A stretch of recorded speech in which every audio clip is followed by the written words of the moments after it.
بمجاري دقل باريس دكتور سيف السعدي شروفكاري سياسي بغداد ديت قال مدى بيتن وشروفا بكن جناب الدكتوري تو بخيرات جبو كردستان 24 اف چندین سال حکومت عراق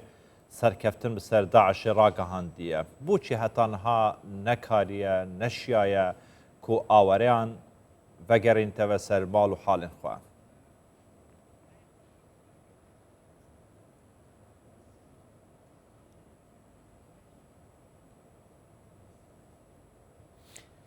بداية شكرا جزيلا سرتا سلااو بۆ جەنابتان سلااو بۆ بینەرانی کوردستان 24 و سپاس بۆ میانداریکردنم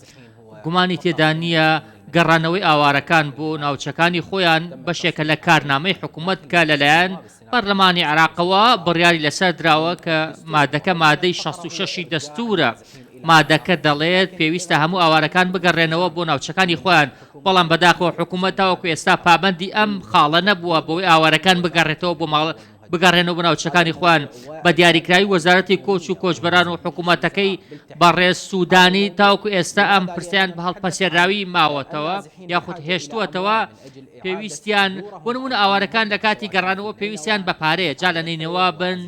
لە یەثرب بن لە سەلاحەدین بن لە هەر ناوچەیەکی دیکە بن ئاوارەکان پێویستیان بۆیە پارەیان پێبێت بۆ ئەوی ناوچەکانی خۆیان ئاودان بکەنەوە تەنانەت لە کارنامەی حکوومەتدا 6 مانگ دیاریکراوە بۆ گەڕانەوەی ئاوارەکانی جۆرف سەخر بۆ ناوچەکانی خۆیان بەڵام تاوەکو ئێستا نەگەڕێنراوەتەوە لەلایەکی دیکەەوە بەرنامەی حکوومەت باز لە قەرەبوو دەکەن جۆرف سەخر جەنابی دکتوری بۆچی دەما بڕیار هاتیەدان و حکوومەتی هەموو ئامادەکاری کرینە بۆچی نهاتینە بەگەڕاندن دەمەکیدا دەبێژن و ئەو گڕۆپ و ملیشیان وان ناوچانە دەست بەسەر ماڵ و حاڵن وان داگرتینە بنگەهین خۆیان سەربازی لێ دەرێ دروستکرینە بەڵێ من بە شێوەیەکی ڕاستەوخۆ قسە لەگەڵ دەکەم ئەوەیە کە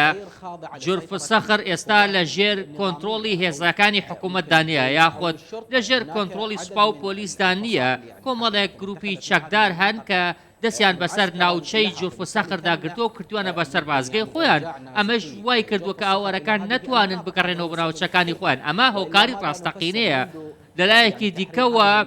لە ماوەی ئازادکردنی ئەو ناوچانەواتە لە سەردەمی بەڕێز عەبادیەوە بۆ سەردەمی عادل عەبدولمەهدی و بۆ سەردەمی کازمی و تا سەردەمی سوودانیش هیچ کامیان نەیانتوانیوە یەک ئاوارە لەوانەی جورف سەخر بگەڕێنێتەوە بۆ ناوچەکانی خۆیان چونکە ئەوانە لەژێر کۆنتترۆلی حکوومەتدانین حکوومەت ناتوانێت بڕیارەکانی خۆیان لەسەر جورف سەخر و ئەو گروپە چەکداراندا بسەپێنێت ئەمە ڕاستیەکەی بوو کە من بۆم ڕوون کردیتەوە دکتۆر سەیف زۆربەیە هەرە زۆری ئاوارەیان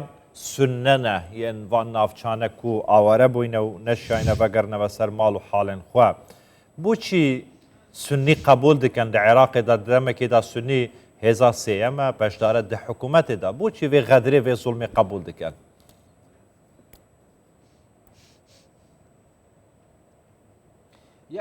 لە ڕاستیدا ئەگەر ئێمە باسی حکوومەتی ئێستا بکەینەوە تا حکوومەتی سوودانی بریتە لە حکوومەتی پشکپشکێنە سونە کورد شیعە باسی دابشکردنی دەنگ ناکەین ئەم حکوومەتە حکوومەتی پشکپشکێنەیە ئەگەر باسی ناوماڵی سونە بکەین یاخۆت کارتێکەرەکانی ناوماڵی سونە بەداخەوە دابشبوون هەیە بۆ نمونە لە پۆڵ بریمەر لە کتێبەکەیدا باز لەوە دەکات ئەگەر بویستە لەگەڵ کوردەکان کۆبمەوە دەچوم لەگەڵ بەڕێز بارزانی کۆ دەبوومەوە ئەگەر بویستە لەگەڵ شیعەکان کۆبمەوە دەچوم لە نەجەف کۆ دەبوومەوە بەڵام پۆڵ بریمەر دەڵێت ئەگەر بویستە لەگەڵ سونە کۆبمەوە نەمدەزانی لەگەڵ کێ کۆبمەوە واتە ناوماڵی سونە دابەش بوون ئێستا ڕئیسێکیان نییە یاخۆت مەرجعێتێکیان نییە تۆ بتەوێت مامەڵیان لەگەڵدا بکەی سونە خۆشی لە کای سیاسیدا لاوازە بۆ نمونە